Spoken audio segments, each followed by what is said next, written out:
언젠가 한번 말씀드린 적이 있을지 모르겠어요. 한 마을에 노인과 젊은이가 한날에 세상을 떠났습니다. 그러면 우리 생각에는 노인이야 사실 만큼 사셨으니까 잘 돌아가셨고, 젊은이는 말 그대로 젊은 나이에 참 안 됐다 하는 생각이 들며 혹시라도 남은 유가족들에 대한 염려를 앞세울 수 있을 겁니다. 그러나 그렇지가 않았다는 거예요. 동네 사람들은 노인의 죽음을 안타깝게 여기면서 많이 슬퍼한 반면에 그 젊은이에 대해서는 막말로 표현하기를 뭐라고 표현하겠어요? 잘 되졌다. 그렇게 말하면서 거들떠 보지도 않았다는 거예요. 왜 그랬을까요? 노인은 한평생 사는 동안 동네의 굳은 일을 도맡아 하셨고, 또 연세 드셔서 연로하지만 늘 겸손히 젊은 사람들을 돌보고 그야말로 젊은이들에게 덕을 끼치며 살았다는 거예요. 우리로 얘기하면 신앙적인 덕을 끼치며 아마 살았으리라. 그런데 젊은이의 경우에는 이 동네에 시끄럽고 다투는 자리에 언제나 쉽게 그의 모습을 볼 수가 있을 정도로 자타가 인정하던 말썽꾸러기였다는 거예요. 사람들은 은근히 그가 좀 어디로 이사나 안 가나 그렇게 생각을 하고 기다려 오기도 하고, 그러다가 그 사람이 죽게 되니까 알터니가 빠진 듯 모두 다 후련해 하더라 하는 거예요. 여러분, 만일 유가족들이 남아 있었다라고 하면 얼마나 마음이 아픈 그런 일이겠습니까? 근데 오늘 본문에 보면 바로 이 여호람이 그런 사람이에요. 마지막 18절 이하에 보면 그의 비참한 최후를 기록하고 있지요. 엘리야가 말한 그대로 16절 이하에 이루어지는데, 특별히 18절 이하는 개인적으로 그의 마지막을 표현해 주고 있습니다. 창자의 병이 들어서 2년 만에 죽었다는 거예요.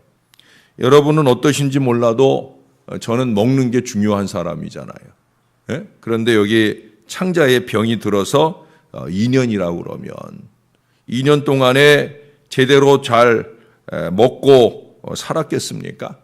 그야말로 이게 살아도 사는 게 아닌 그런 인생을 아마 살았으리라 여겨집니다. 그렇게 긴 병으로 고생하다 죽어서 긴 병에 장사 없다 하는 그런 말 때문에 그가 죽고 난 후에 사람들이 냉랭하게 그를 대한 것이 아니더라는 거예요.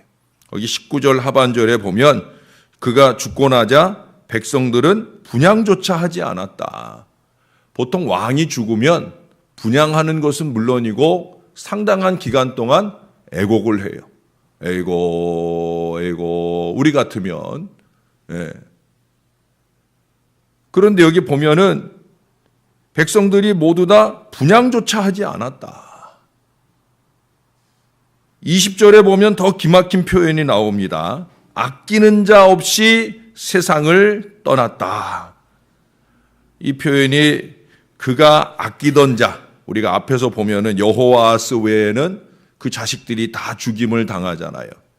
그러니까 여호람이 아끼는 자 없이 죽었다라고 말할 수도 있지만 그보다는 그를 아끼는 사람, 아이고 아까워, 중요한 사람, 귀한 사람이 갔어 라고 생각하는 사람이 한 사람도 없더라, 그런 얘기예요.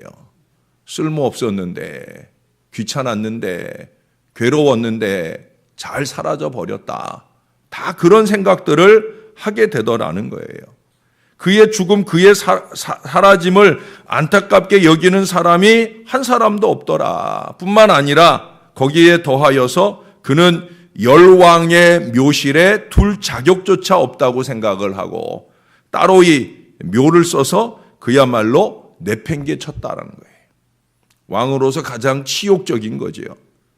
가장 선왕 다윗으로부터 시작해서 그 사이에 하나님 보시기에 옳지 않았던 부분들을 말년에 나타냈던 그런 왕들조차도 다 열왕의 묘실에 다 안치가 되었는데, 이 여호람은 얼마나 못돼 먹었으면 이 왕들하고 함께 장사 지내면 안 된다. 그래서 따로 이 묘자리를 썼다는 거예요. 요즘 화장 문화가 보편화되어 가고 있다 해도 연로하신 어르신들은 신앙과 상관없이 이 묘를 안 쓴다고 하면 좀 섭섭해 하시지 않습니까? 죽은 뒤에라도 함부로 취급당하고 싶은 분들은 아마 아무도 없을 거예요. 그런데 여호람은 그렇게 헌신짝 취급을 받았다라고 하는 거예요. 이것이 여호와 보시기에 악한 사람, 하나님을 배반한 사람, 말씀대로를 달리던 그의 조상 여호사밧이나 아사의 그 아름다운 신앙의 계보를 잊지 아니하고 신앙대로 살지 않은 사람, 다시 말해 제멋대로 자기 꾀로 자기 용심껏 살아간 그런 사람의 말로인 것을 우리들에게 보여줍니다. 나누려 하기보다는 움켜쥐려고만 하는 사람, 그래서 때로는 사람들을 해치되 자기 형제들까지도 죽일 수 있는 냉정한 사람의 마지막을 보여줍니다. 자기의 이익이나 감정을 위해서라면 어느 때고 냉정하게 등을 돌린 사람이 결국 하나님과 모든 사람들이 등을 돌려버린 외로운 마지막을 맞이하게 되더라는 거예요. 여러분, 잠언서 16장 7절에 보면 이런 말씀이 있어요. 사람의 행위가 여호와를 기쁘시게 하면 그 사람의 원수라도 그와 더불어 화목하게 하시느니라. 저와 여러분, 우리가 최근 내에도 이 여호사밧이 아하시야 왕과 교제하는 걸 하나님이 안타까워 여기셨다는데, 어제 본 말씀에 보면 이 여호람이 하나님을 배반하니까 우리가 확인했잖아요. 암몬이라든지 림나가 이 여호람을 배반하는 내용들을 읽었잖아요. 오늘 성경은 잠언서에서 분명히 말해, 우리가 하나님 기쁘시게 하면 사람들과 심지어 원수까지라도 화목하게 되는 관계를 하나님이 열어주신다는 거예요. 그런데 반대는 뭐겠어요? 우리가 하나님을 기쁘시게 못하는 사람이 사람을 기쁘시게 할 수 없을 거예요. 그 역시 하나님이나 사람에 의해 기쁨을 얻지도 못할 거예요. 제가 여러분들에게 늘 자주 말씀드렸던 우리 예수님도 그 키와 지혜가 자라가며 하나님과 사람에게 사랑스러워 가셨다. 이게 신앙이거든요. 신앙은 자랄수록, 신앙은 깊어질수록 하나님께도 사랑을 받고 사람들에게도 사랑을 받아가는 것이 바로 신앙인 거예요. 바울도 로마서 14장 18절에서 말씀했잖아요. 이로써 그리스도를 섬기는 자는 하나님을 기쁘시게 하며 사람에게도 칭찬을 받느니라. 이게 신앙이에요. 그리스도를 섬긴다 하면서 하나님께 기쁨을 드리지도 못하고 사람들에게 칭찬받지도 못하는, 그건 그리스도를 제대로 섬기는 게 아니라는 거죠. 어느 누가 보더라도 하나님 앞에 바른 사람, 어느 누가 보더라도 친근히 여길 만한 그런 사람, 하나님은 저와 여러분에게 그런 사람이 되기를 원하신다는 거예요. 12절에 보면 북이스라엘 선지자 엘리야가 일부러 이 남유다 왕 여호람에게 글을 보내요. 북쪽에 있는 선지자가 남쪽에 있는 사람과 교류를 이루고 있는 내용들이 여기에 어째 보면 처음이자 마지막이라고 할 수 있을 정도로 그 중요한 내용이 나와요. 편지, 글을 보냈다 하지만 결국 뭘 보내는 거예요? 말씀을 보내는 거죠. 선지자니까 남유다 여호람 왕, 너 정신 차려라 하는 의미의 하나님의 말씀을 보내는 거예요. 시편 107편 20절에 보면 하나님께서 말씀을 보내사 그 자기 백성을 고치시고 위경에서 건지신다 하는 말씀이 나와요. 제가 환우들 신방하고 하면 제가 자주 찾아보게 되는 말씀이에요. 목사가 가는 건 말씀 갖고 가는 거예요. 목사가 가는 건 기도하러 가는 거예요. 목사는 다른 사람들하고 다르잖아요. 목사가 왜 환우를 찾아가요? 병든 성도를 찾아가는 건 목사가 다른 것 가지고 가는 게 아니에요. 말씀 가지고 가고 충만한 기도를 가지고 가는 거예요. 왜? 성경이 분명히 말하니까 말씀을 보내셔서 그 위경에서 건지시고 그 아픈 모든 것을 고쳐주신다. 목사는 그 사역을 위해 가는 거예요. 저는 그 마음으로 가기를 늘 원해요. 그런데 오늘 이 엘리야가 보낸 하나님의 말씀은 고치시려는 말씀이 아니잖아요. 병이 들게 하고 또 그 병으로 죽기도 하겠다 하는 말씀을 하고 있어요. 그것도 이 여호람이 자기 자신이 잘못했으니까 자기 자신만 고통받고 죽으면 그래도 나는 내가 죄인이니까 그럴 수 있다 생각할 수도 있을 거예요. 근데 자기가 병들기 전에 먼저 어떤 일이 일어나겠다? 거기 보니까 뭐라고 그래요? 자식들이 다 죽게 되겠다. 그리고 실제로 16절, 17절에 보면 거기 구스에서 아라비아 사람들이 찾아와가지고 실제로 여호아하스 아주 어린 아기 하나만 남겨두고 나머지는 다 죽이더라는 거예요. 오죽하면 하나님이 이런 저주의 말씀을 엘리야를 통해 말하게 하고 그리고 이 여호람에게 전달이 되었겠는가. 여러분, 그렇다고 엘리야가 정신이 나갔거나 아니면 목회를 잘 못하는 그런 선지자였습니까? 아니잖아요. 누구보다 하나님의 영으로 충만한 사람이고 그 충만한 가운데 말씀과 이적과 기사를 나타냈던 능력 있는 하나님의 종이에요. 하나님이 그 입에 넣어주시는 말씀이 아니면 한마디도 말하고 싶지 아니하는 바로 그런 위대한 선지자예요. 그가 하는 말씀이에요. 여러분, 하나님의 말씀은 태초부터 생명의 말씀이요 창조의 말씀이며 살리는 말씀이요 위로와 기쁨의 근거입니다. 그러나 그런 말씀이 아까운 사람에게는 주어지지 않는다는 거예요. 제가 감히 말씀의 은혜를 누리지 못하는 것은 하나님의 제일 큰 저주라고 말씀드리곤 하며 앞으로도 말씀드리게 되는 이유가 바로 여기에 있는 거예요. 그래서 예수님도 비유로 말씀하시잖아요. 오늘날에는 비유를 드는 게, 예를 드는 게 이해를 돕기 위해 예를 들지만 예수님이 비유로 말씀하시는 것은 감추기 위해서 비유로 말씀하셔요. 일반적인 사람들에게는 그냥 비유로 얘기하셔요. 그런데 따로이 예수님께서 사랑하시는 사람, 들을 귀 있는 사람, 들어먹고 깨달을 사람, 그리고 그 말씀으로 하나님의 백성으로서 살 사람, 그런 사람들에게는 특별히 그 말씀을 풀어 가르쳐 주시잖아요. 설명을 해 주시잖아요. 내가 아까 비유로 얘기했던 건 이런 뜻이야 라고 하면서 그 비유를 들어 설명을 해 주셔요. 여러분, 하나님께서는 사랑하시는 자에게 말씀을 보내십니다. 다양한 사람과 사건, 소리를 통해 말씀을 보내셔요. 저는 우리 아이들이 자랄 때, 아니 지금도 마찬가지, 우리 아이들을 보면서 그들 속에서 하나님의 말씀을 들어요. 저는 제가 만나는 모든 사건과 사물 속에서 하나님의 말씀을 들으려고 노력을 합니다. 천주교에서는 이것을 관상이라고 그래요. 관상. 보는 모든 것들을 통해 생각하고 묵상하고 그리고 느끼는, 이 성경은 특별 계시예요. 이 특별 계시만은 못하지요. 온 천지 만물에, 로마서 1장에 보면 온 천지 만물에 하나님을 알만한 것이 있다고 분명히 말씀했어요. 그건 일반 계시예요. 이 성경만큼은 못하지만 온 세상 만물에 하나님을 알만한 하나님의 말씀이 깃들여 있어요.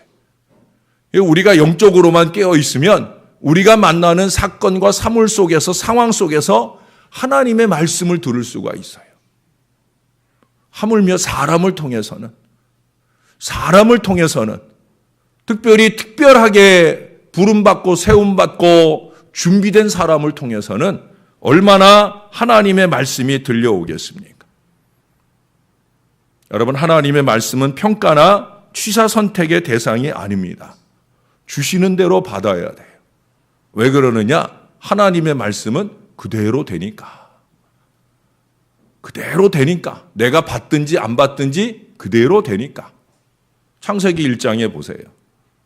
가라사대 빛이 있으라 하심에 뭐라 그랬어요? 빛이 있었잖아요. 그러면서 덧붙이는 말씀이 뭐예요? 빛이 있으라 하심에 그대로 되니라. 그대로 되니라. 창세기 1장에는 이 말이 여러 번 나와요. 그대로 되니라. 창세기 1장만 그렇게 나오는 게 아니에요. 마태복음 1장에도 보시면 말씀하신 그대로 그렇게 예수님이 이 땅에 오신 것을 여러 번에 걸쳐서 구약의 말씀을 인용하면서 말씀하고 있어요. 선지자 이사야에게 이르신 바 이렇게 얘기했는데 그대로 되니라. 그게 성경의 역사예요. 성경은 그대로 되는 역사인 줄을 믿으시기를 바랍니다. 내가 그 말씀을 받거나 말거나 내가 부정하고 은혜로 받지 않는다고 할지라도 성경은 그대로 되는 거예요. 여호람은 은혜로 받았겠습니까? 여호람은 불평으로 받았을 거예요. 그래도 그대로 되잖아요. 오늘 12절 이하에 엘리야가 편지 써서 보낸 그대로 15절까지 얘기하고 있는 16절 이하에 보면 그대로 되잖아요. 그 이상으로 되잖아요. 그게 하나님의 말씀이에요. 왜? 하나님의 말씀은 살았고 운동력이 있는 말씀이에요. 수천 년 전에 선포되었지만 오늘도 생생한 현재적 말씀인 거예요. 우리가 말씀 앞에 서는 이유는 바로 이 말씀도 여전히 현재적으로 우리에게 살아서 역사하는 말씀이니까. 그러니 기왕이면 모든 말씀을 은혜로 받으시는 여러분들 되시기를 바랍니다. 늘 말씀드리지만 사람을 바꾸거나 말씀을 바꾸려 하지 말고 자기의 악을 바꾸고 자기 자신의 부족함을 바꾸고 새로워지는 역사를 이루어가는 것이 말씀 앞에 그리스도를 섬기는 이의 건강한 신앙의 모습이에요. 그것을 통해 하나님이 기뻐하시고 그것을 통해 사람에게도 칭찬을 받는 위대한 신앙의 역사가 펼쳐지게 되어지는 거예요. 그래야 끝도 좋은 거예요. 이 중에 어느 누구도 여호람 같은 마지막을 맞고 싶은 사람은 아무도 없으실 거예요. 저도 그래요. 여러분도 마찬가지일 거예요. 그 비결이 어디 있겠어요? 며칠 전에도 말씀드린 대로 말씀대로를 가야 되는 거예요. 좌로나 우로나 치우치지 마시고 하나님이 주시는 말씀을 은혜로 받고 그 말씀대로를 한결같이 갈 수 있는 건강한 신앙 역사가 저와 여러분에게 있어서 모든 사람들이 아껴보는 죽음, 모든 사람들이 아쉬워하는 우리의 마지막, 그것이 죽음이든 이별이든 그런 마지막을 맞을 수 있는 저와 여러분 아름다운 신앙의 사람들 다 되시기를 예수님의 이름으로 간절히 축원합니다. 기도하겠습니다. 오늘도 말씀을 주셔서 감사합니다.